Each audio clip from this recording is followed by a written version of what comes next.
Hi friends, हमारे channel automation fever में आपका स्वागत है।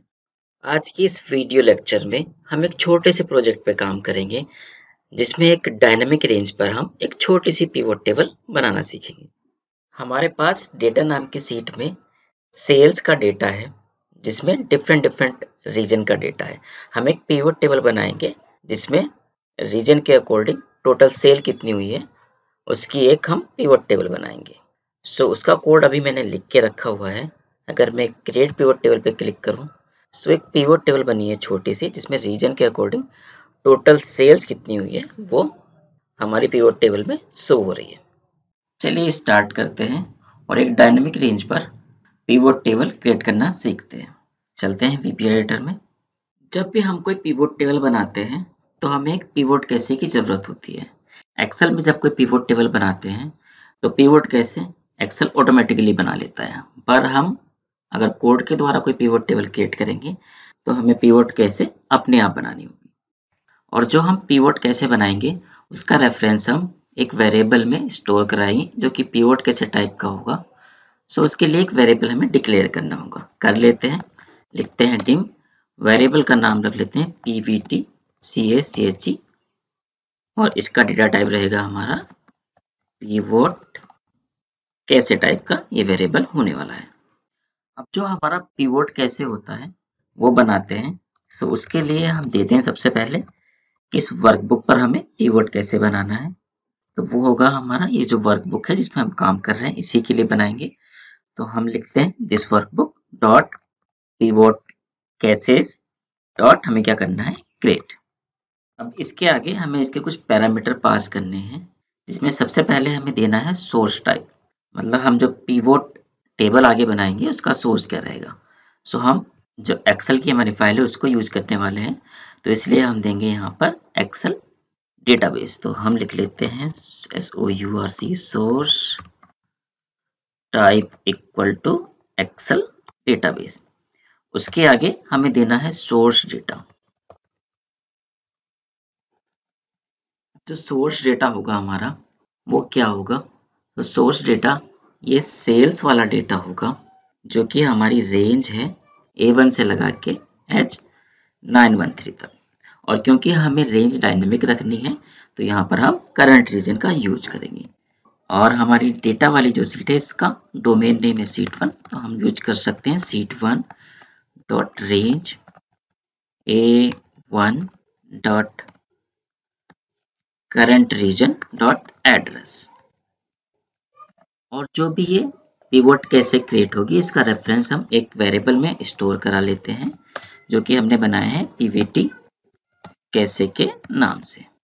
अब जो हमें पिवोट टेबल बनानी है वो एक नई सीट पे बनानी है, तो एक नई सीट हम क्रिएट कर लेते हैं और उसके रेफरेंस को एक वर्कशीट टाइप के वेरिएबल में स्टोर करा लेते हैं। तो सबसे पहले sh नाम से एक वर्कशीट टाइप का हम वेरिएबल डिक्लेयर कर लेते हैं। फिर सेम वर्कबुक में एक नई वर्कशीट हम ऐड करते हैं।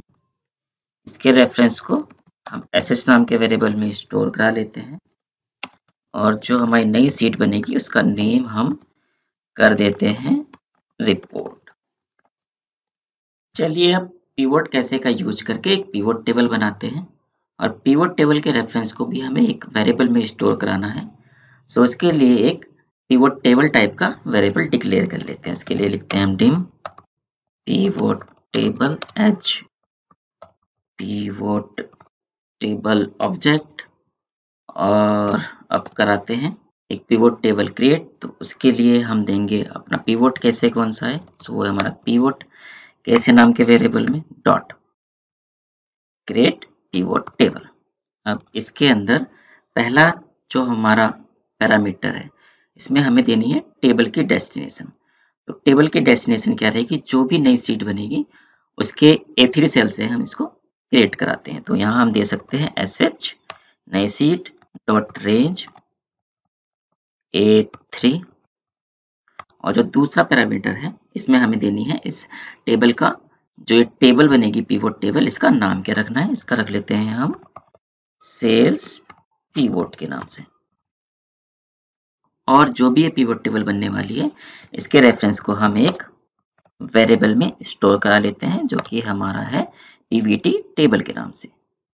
चलिए अभी आगे बढ़ने से पहले इतने ही कोड को हम रन कराते हैं। इससे क्या होगा, एक ब्लैंक पिवट टेबल बनेगी। तो ये जो बटन दे रखा है, इस बटन पे हमने अपने मैक्रो को असाइन किया हुआ है। इस पर क्लिक करके मैक्रो को रन करें तो आप देख सकते हैं एक पिवट टेबल हमारी बनके तैयार हो गई है। अब क्या करना है, इसमें हमें अपने पिवट फील्ड को ऐड करना है। सो अभी के लिए इस सीट को हम कर देते हैं डिलीट और वापस से चलते हैं वीबी एडिटर में। चलिए अब एक और वेरिएबल डिक्लेयर कर लेते हैं पिवट फील्ड के लिए, और इस वेरिएबल का नाम हम रख सकते हैं pvt fld h pivot field object.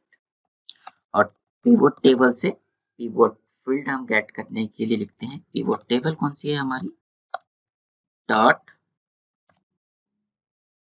Pivot fields method, और इसके अंदर दे देंगे हम उसका नाम या इंडेक्स। तो जैसे हमें चाहिए एक रीजन वाला कॉलम, सो हम ले लेंगे रीजन।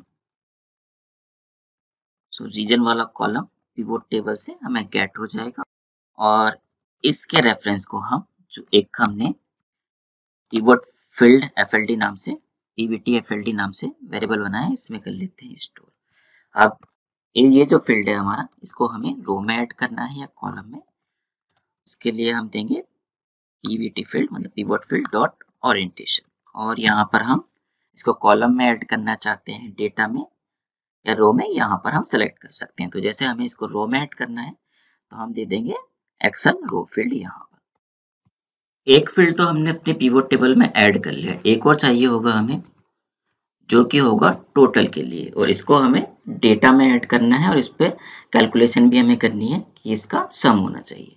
सो हम क्या करते हैं, ऊपर से ही कोड कॉपी करके नीचे पेस्ट कर लेते हैं। सिर्फ इसका नाम हम चेंज कर देते हैं टोटल, और इसको हमें ऐड करना है डेटा में, तो यहाँ हम देंगे एक्सेल डेटा फील्ड। और ये जो हमारा डेटा फील्ड ऐड होगा, इस पे हमें कैलकुलेशन भी करनी है। सो उसके लिए हमारे पास एक फंक्शन नाम का इसमें ऑप्शन मिलेगा, उसमें हम दे देंगे क्या कैलकुलेशन इस फील्ड पे हम करना चाहते हैं। तो जैसे हमें सम चाहिए, तो अभी यहाँ से हम एक्सेल सम सेलेक्ट कर लेंगे।